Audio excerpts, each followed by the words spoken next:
léegi da nga ma ne je pense que si nga bokkoon. mais ci nga bokkoon. mais est-ce que tu peux traduire ta pensée. en mais ci nga bokkoon hypothèse en affirmation. mais ci nga bokkoon affirmé nga. bon maintenant bokk bi tu le situes à quel niveau. non mais bu ma nee ci nga bokkoon wala bokkoo ci woon. lii ma la mën a wax mooy. taxawu Sénégal. tey booy def politique tu es approché par tout le monde maintenant quand on t'approche il y a le libre arbitre qui intervient tu dis damay ànd wala duma si ànd jamono boobu bon ma approché ma déglu leen. kan moo la approché. des cadres comme noo ko waxee comme noo ko affirmé. de qui appartenait à cette entité ma déglu leen ma ne leen pour les raisons avancées et que vous avez avancé au-dessus de tous je ne suis pas partant. man lu dalul sama xel duma ko def te dama am ay nit yu topp sama ginnaaw dama am ay nit yu ma jiital je ne réponds pas de moi-même, c'est une entité. Nous avons discuté et nous ne pouvions pas quitter sur cette base. Maintenant, nous ne sommes en droit de juger aucunement personne. Nous sommes tous d'égale dignité.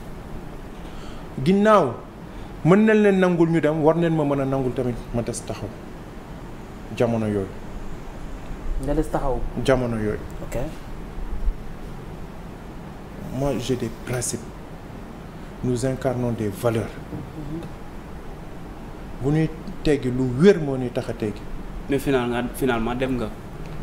la finalité je ne la connais pas encore mais présentement. man ak ñi ma àndal nous avons quitté. mais pourquoi lu tax ngeen génn. c'est parce que au début nee naa la ñun lépp lu ñuy def yàlla daf nu may du ñu xeeb idée kenn ñu nekk ak ay éminents fonctionnaires ñoo xam ne d'aucuns sont apolitiques d'autres le sont ñu nekk ak ñoo xam ne tey dans le domaine de l'économie bleue en matière d'économie bleue surtout mauvaise gestion économique bi ma la wax instabilité bi ak corruption bi am ba kenn duñ si gis suñu bopp absence de politique sociale n'est-ce pas politique migratoire inefficace yi ñu gis ne on a été tributaire si loo xam ne daf nu metti mais on l'a hérité de qui on l'a hérité du gouvernement sortant. waaw mais taxaw bokkuloon ci gouvernement sortant. raison de plus bu taxaw dafa man seeni si soxla bokkam naa si Yewwi Askan Wi bokkam naa ci coalition bu ñuy wax taxawu Sénégal di ànd di ko xeex moi j'étais dans l'opposition. Ouais. Cette opposition là est-ce que c'est pas une frange de l'opposition pour laquelle les Sénégalais ont voté à 54%. ci xayma 10 nit 6 nit ñoo ko voté. C'est relatif. Tu relativises et j'ai le droit de relativiser en fonction de mes connaissances et de mes appréciations parce que je suis ingénieur statisticien aussi. Ouais. Donc les prévisions se sont avérées être vraies. Mais en fait, donc mais moi je comprends, c'est moi je comprends pas parce que il y a non j'ai pas compris parce que da nga ne ak toutes les raisons avancées que bon dans le sens négatif que affaire yi doxul voilà il y a beaucoup de problèmes et puis mes problèmes yi nga fi wax yëpp on doit les imputer ak ñi nga xamante ne ci ñi nga xamante ne ñoom ñoo fi nekkoon moom mooy gouvernement président Macky Sall. man c'est pour ça j'ai pas compris te yow taxaw nga nekkoon taxaw ci opposition bi la nekkoon. dans ma lancée. Ouais. Vous allez comprendre ba nu saytoo mbir bi en Fab Lab tegu toog di waxtaan comme nu tàmmee di ko def di ko dégrossir ça fait 3 ans nous on suit tout le monde opposition parti au pouvoir pour pouvoir adopter une position. Qu'est-ce qu'il en découle? Il en découle une constance de la jeunesse qui se voit à travers Pastef. Il en découle qu'il y a une vision partagée qui est que aujourd'hui Pastef appelle à en devenir pour un pôle économique, culturel, technologique avec une croissance inclusive durable boo xam ne jeunes yi nangu nañ ko ils l'ont validé. Il en découle tey des leviers de gouvernance qu'ils ont présentés ñu ne une gouvernance et un engagement panafricain mais ce panafricanisme je m'y retrouve nous nous y retrouvons parce que nous avons des cadres yoo xam ne dañuy lëkkaloog ñoom di wax ak ñoom ñu ne ñu Afrique dafa war a toll foo xam ne à l'ère de la géomondialisation nen lijjanti ñun suñu les pays périphériques ba fexe nu ñuy lëkkaloo dans le meilleur sens du terme de manière efficiente nunu xool tey parmi les leviers que le PASTEF prône comment valoriser le capital humain en termes de justice et d'équité sociale à l'instar de la corruption qu'on a vécue pendant des années qui nous a valu ce que vous savez nunu xool naka la ñuy valoriser jeunes yi neesaan ba ëllëg ak si biir ñu mën a am benn économie compétitive et création d'emploi parce que mi ngay waxal nii tey ñun ba nu ko gëstoo constance bi ñu gis mooy éthique ak intégrité bi ñuy prôné di naan triptyque bi jubal jubanti loolu c'est pas un triptyque seulement qu'on doit dire que ça a une appartenance pastéfienne c'est pas une appartenance pastéfienne au-delà d'un slogan mais sénégalais bu nekk tu n'as pas besoin de faire de la politique tu n'as pas besoin d'appartenir en quelconque kuréel mais yow jubal jubanti c'est des triptyques yoo xam ne depuis sunu maam yi mi ngi fi nous sommes tributaires de ça quelle que soit la confrérie quelle que soit l'appartenance religieuse quel que soit le milieu ethnique mais ça c'est des valeurs que nous partageons et on a vu que ces jeunes en veulent. mais man lu ma comprendre moom mooy valeurs yi nga fi limee yëpp li nga fi lim yëpp mais taxawu Sénégal day wax loolu donc man gisuma différence entre fi nga quitté ak fi nga dem. tey la demande est telle que c'est une demande sociale il faut que les gens prennent leurs responsabilités parce que nous en allons vers de nouveaux joutes électoraux les législatives man ak ñii ñu àndal tant bien ñii nga xam ne ils sont dans la société civile ñii nga xam ne ay think tankers la ñii nga xam ne doon nag si ay Fab Lab yàlla may leen xëy na ñuy toog di xalaat di partager yéewén si lu nu gis mooy nous devons avoir une assemblée représentative des différentes forces de la nation une assemblée boo xam ne elle sera pas politique elle sera pas élitiste mais benn assemblée boo xam ne tey même bu doom entre guillemets on doit choisir au pas qu'on choisisse des gens aguerris qui sauront défendre les principes régaliens qui sauront défendre les droits de l'économie bleue te valeurs yooyu ils l'ont crié fort et fort léegi nag lii lay gën a intéressé mooy ils n'ont pas fait un appel à une alliance contre nature c'était un élément déterminant aujourd'hui à l'heure actuelle que ça soit dans les régions nous sommes contre les alliances contre nature c'est pas parce que nous voulons un poste à l'Assemblée nationale que nous allons faire des alliances contre nature mooy maanaam tey toi tu te réclames de la gauche d'aucuns se réclament de la droite ñii ce sont des centristes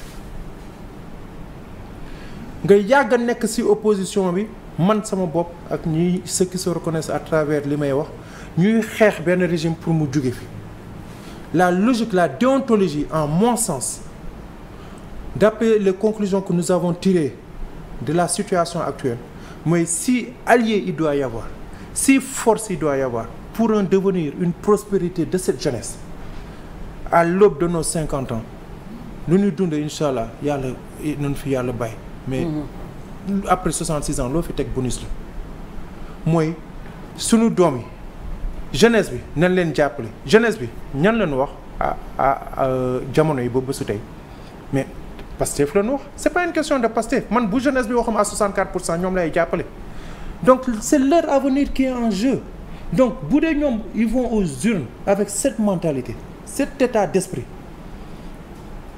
boo xam ne ñëpp reconnaître ni que dëkk bi wuruj moo ko teg caaxaan si moo fi ëppam doole donc il va falloir que ñu may leen chance ñu maximiser indil leen suñu apport pour que ñoom au soir wala au lendemain du 17 novembre ñoom jeunes yi nun ko bëggee ñu xam ne nous on a apporté un effort conséquent en appuyant le PASTEF dans la réflexion et en donnant nos. mais man xam nga lu ma gën comprendre ma ba léegi li ma leer. où est le hic. non man li ma leer mooy que ñoom désormais nee nañu dañuy topp jàppale Pastef. mais man xam nga mooy sama problème Maria. mooy su fekkoon ni sax su fekkoon ci Macky Sall la ñu nekk sax wala loolu ça me dérangerait pas mais comment dire waa taxawu Sénégal opposition la nekkoon. il défendait les mêmes valeurs que Pastef. contre le régime de Macky Sall je ne comprends pas yow nga quitté Taxawu Sénégal nga ne da ngay défendre Pastef au nom des valeurs yu nga xamante ni Taxawu Sénégal moom la doon prôné je sais pas ma xam comprendre nga loolu bëgg a wax c'est ça en fait qui me loolu moom mu xaw a soxna si dafa ne je damay jàppale Pastef. waaw Pastef ku muy jàppale. Pastef ku muy jàppale. Pastef jeunes yi lay jàppale.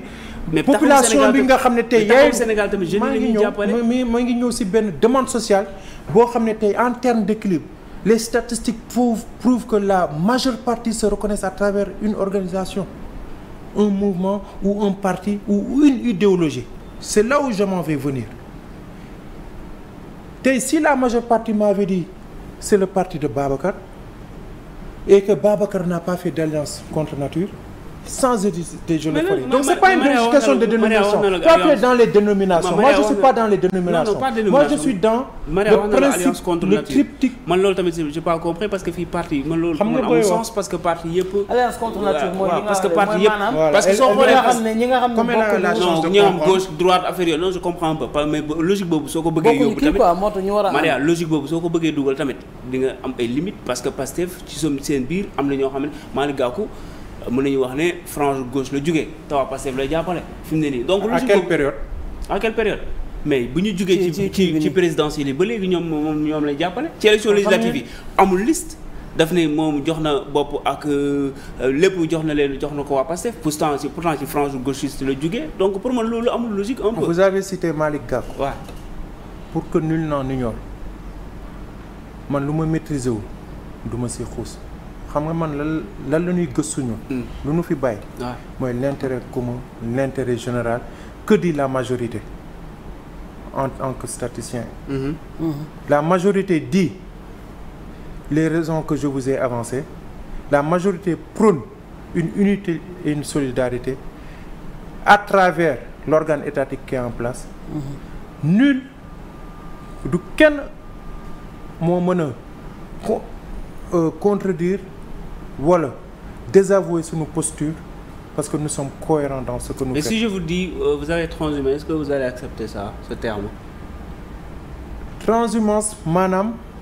mooy nga jógee ci opposition bi dem ci pouvoir. Voilà, c'est pour ça que je vous dis l'opposition c'est le parti qui a gagné vient de l'opposition. Lorsque en 2012 Macky Sall allait au deuxième tour. Il y a eu un gentleman agreement dañu ne ku jiitu ak ku munte doon moom la ñuy jàppale. ce gentle agreement dafa am fii ba mu nekkee Yewwi Askan dañu ne ku jiitu moom la ñuy jàppale na fi pouvoir bi jóge donc jàppale ko y a différentes manières et à différents niveaux que ceux qui acceptent de camper sur leur position dans n'importe quelle entité ça je le respecte qu'ils respectent notre position qui est que l'opposition une frange de l'opposition a gagné et nous avons accepté au regard de la volonté populaire parce que le peuple est souverain d'accompagner ce que je comprends, le pouvoir ce que je comprends, d'accompagner ceux qui sont à même de pouvoir concrétiser la vision parce qu'aujourd'hui on leur a doté de tous les moyens qu'il faut et dans le temps ils seront évalués te évaluation boobu si ñun en tant que force de proposition lay njëkkee bu dul man sama jëmm bopp bi keneen dina ñëw toogaat dans 3 mois bu dul bii plateau muy beneen ñu ne ko mais yéen depuis 3 mois yi lan ngeen fi def dinañ ko ne ñun yii jéego leen fi teg parce que nous on n'est pas attentifs c'est pas une question de pouvoir de ne pas être au pouvoir xaaruñu ci kenn lu ñuy def dañ ko daa def et on va continuer à le faire et de plus belle léegi étant donné que nous avons cheminé ensemble dans l'opposition pour gagner